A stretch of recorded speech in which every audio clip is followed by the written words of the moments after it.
Parce que Dieu ne se lève pas par hasard. Chaque homme est l'image de sa forme pensée.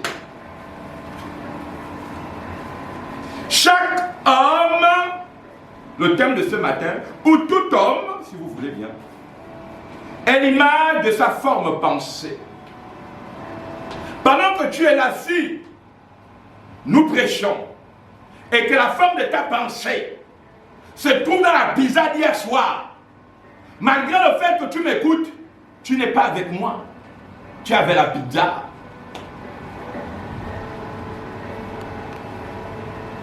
La nature d'un homme, c'est sa forme pensée.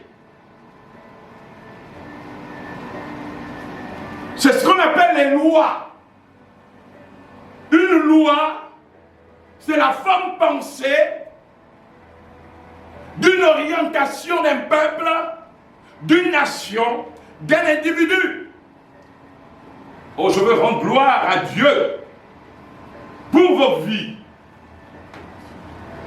C'est pourquoi, dans la gloire et la magnificence de Dieu, ce qu'on appelle les émanations intemporelles, qu'on appelle les émanations intemporelles,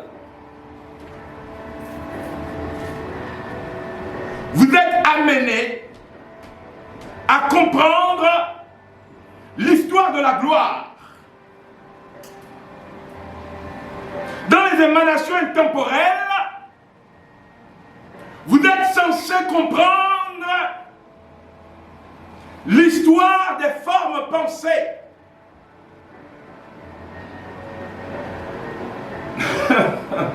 Là où se trouvent des pauvres, la forme de leur pensée, c'est le sinistre. Chaque fois qu'ils pensent, même quand ils ont de l'argent, la finalité c'est le sinistre. C'est pourquoi la forme pensée d'une nation, d'un peuple, d'une famille, peu importe celui qui est élevé comme président, député, c'est la forme pensée. C'est pourquoi un député n'est pas d'abord député pour le peuple. Il est député pour la forme pensée de son parti politique. C'est pourquoi s'il n'agit pas contre sur les dogmes de son parti politique, l'année prochaine, on ne renouvelle pas le mandat, même si le peuple est avec lui. Vous comprenez ça?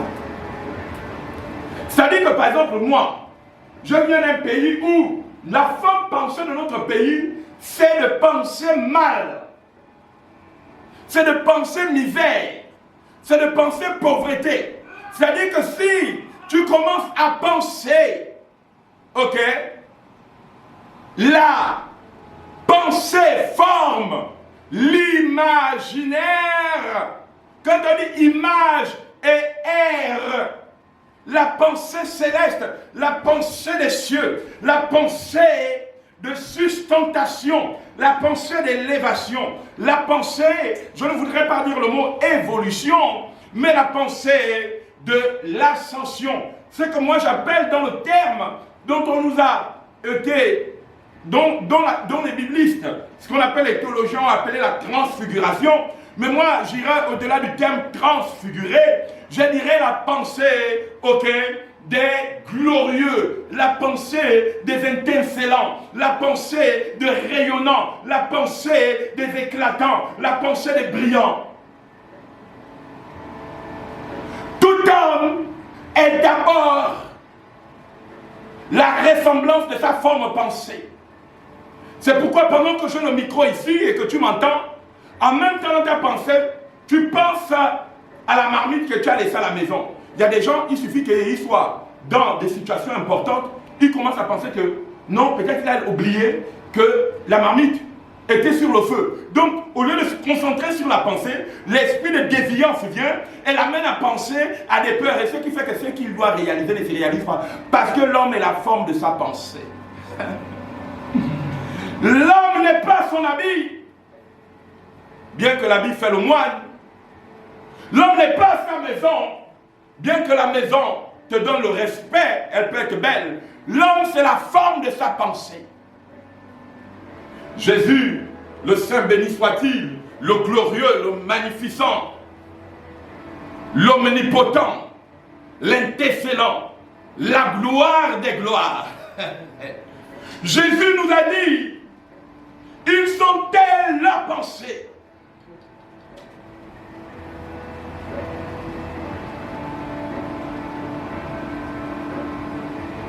Le prophète Quentin nous a appris dimanche dernier, dans la prédication sur la rentrée, il disait que l'homme ne devait pas être débiteur d'une pensée bancale, d'une pensée atrophiée, qui atrophie le cerveau, qui atrophie la grandeur. L'homme est tel sa pensée. Tu peux être un homme bon, mais quand tu penses pour les gens, tu leur fais rater leur vie. Tu peux être très bonne femme en cuisine, même dans ta sexualité, très très bonne en sexualité, mais ta forme de pensée amène la ruine et l'échec.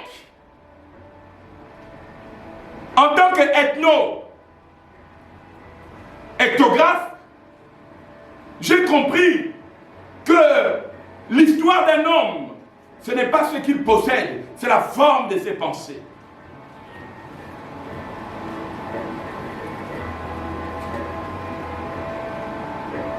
C'est pourquoi après avoir écouté quelqu'un, il faut chercher à sonder au-delà de sa beauté, son intelligence et ses diplômes. Vous pouvez être diplômé en PhD, vous pouvez être diplômé de la Sorbonne, des universités de France et de Navarre, et être l'homme le plus pire des cauchemars que la Terre a pu avoir. Qu'est-ce qui a inventé les théories comme le Code noir? Ce sont d'abord des gens qui étaient dans l'église. Saint-Eustache a inventé le Code noir. Napoléon n'a pris que les travaux de Saint-Eustache. Qui a pensé l'esclavage? Ça a été la Boissière. Ce sont des esprits qui, malgré le fait qu'ils sont dans l'église, qui a inventé le génie Jéhovah. Mais c'est Saint-Martinis du XVIIIe siècle. Il faut comprendre l'historicité des hommes. Quand les Africains disent « Oh, Yahya Yahweh, tu connais d'où vient le nom Yahweh? Yamukondi, toi, mais tu sais que ça veut dire Kondi? L'homme est la forme de sa pensée. Si on t'a préparé à être le produit d'une pensée, ok, mutilante, une pensée indigeste, malgré que tu sois belle, tu mets les rouges à lèvres. Jézabel était très très belle, mais Jézabel était une calamité pour le peuple d'Israël. Parce que la forme pensée de Jézabel, c'était qu'il n'y ait plus de roi en Israël, ce qu'on appelle les solaires. Que Israël tombe sur le pouvoir de Jézabel. Jézabel veut dire tout simplement Isabelle. Jézabel c'est Isa ou bien Issachabel. C'est-à-dire que c'est lui qui coupe la beauté. Ou celle qui coupe la beauté. Qui coupe les lumières, qui coupe les solaires. On dit Issachabel ou bien Issasabela. On l'appelle Issasabela ou Issasapela ou Issasapeta. C'est pourquoi on dit sapette. Quand vous ne connaissez pas l'étymologie, c'est-à-dire la racine, je ne rentrerai pas dans une définition scientiste, et bon plutôt, pas scientiste, mais scientifique. Je rentrerai dans une définition de transcendance, ce qu'on appelle une définition de lumière, une définition de clarté. Nous les prophètes, nous sommes des scientifiques, mais des scientifiques de la magnétique, c'est-à-dire qu'on découvre là où l'esprit a bradé une gloire et on répare les torts de ceux qui apparaissent pour brader les gloires.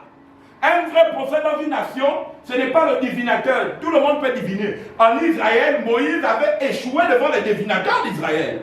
Moïse avait échoué car les prodiges étaient aux mêmes intensités. Le magnétisme produit aussi les serpents.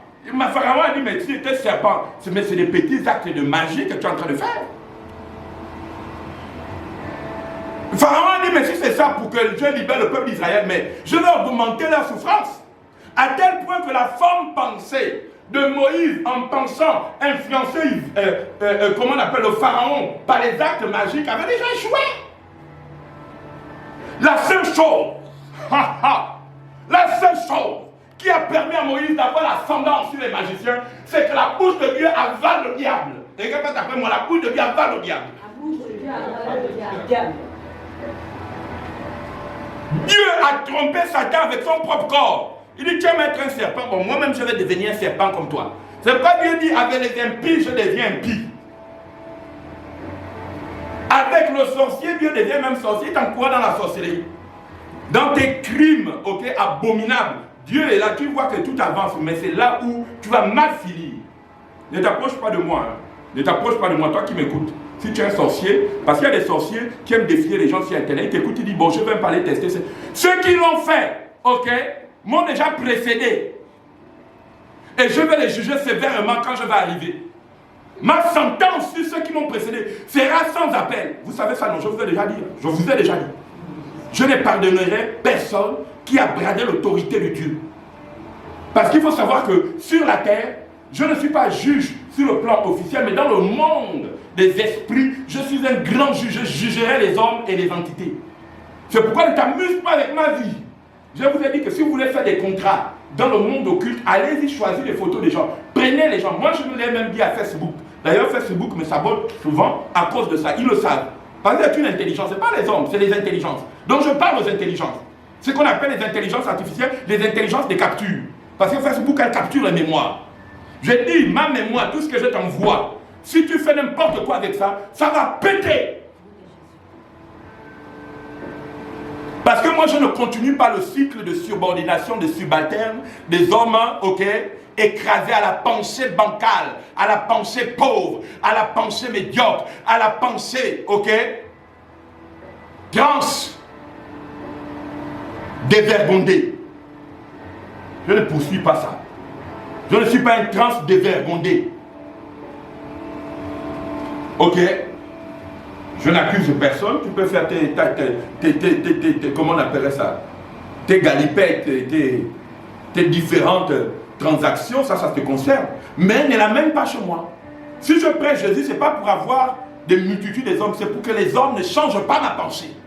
Parce qu'elle est noble et elle est royale.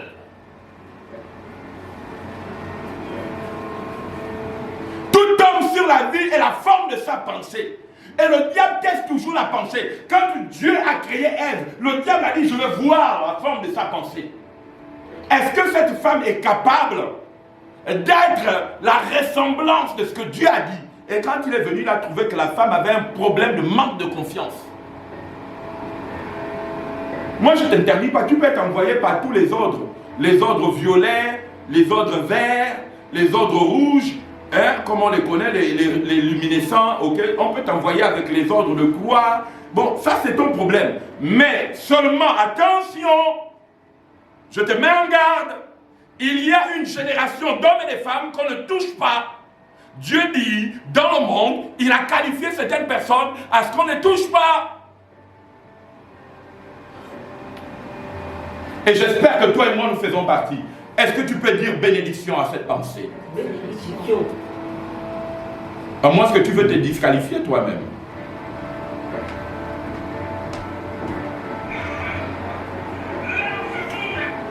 Tu es la forme de ta pensée.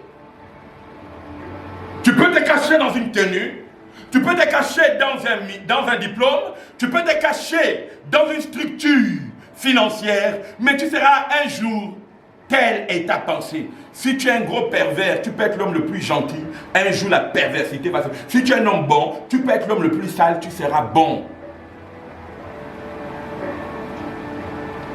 Je m'arrête là. La bénédiction. C'est pourquoi je vous dis, toi,